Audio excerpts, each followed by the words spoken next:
I take all these specimens, the physical specimens that we have, put them here, and I've got to match up the physical specimen with what was ordered.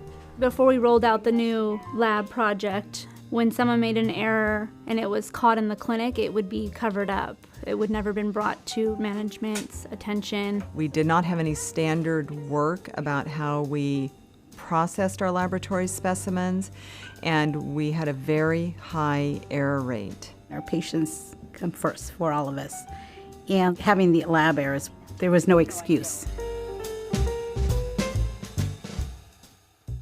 So I think it might be good to review the SMART goal again with the group. I realized that it was an opportunity for me to bring forward again the tools that the staff maybe hadn't utilized as well as they could, the tools that we learn about in RIM and in performance improvement.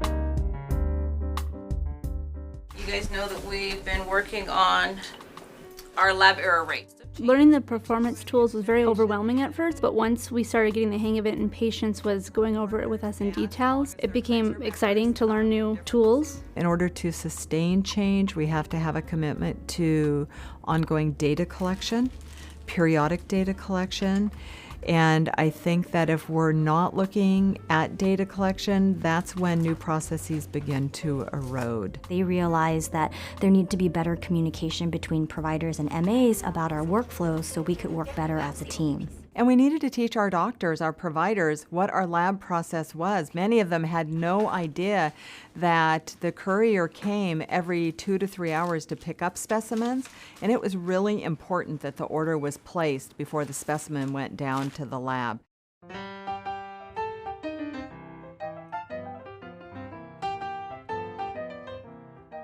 The team initiated the process. They embraced the problem, and so they broke everything apart, put it back together in a way that make it work much better. If we have an error, it's a learning opportunity. It is not an opportunity for discipline. And so if an error has occurred, our first approach is to always go back and reteach the MA how to process their lab specimens. It's very easy to fall back and not be able to sustain this momentum.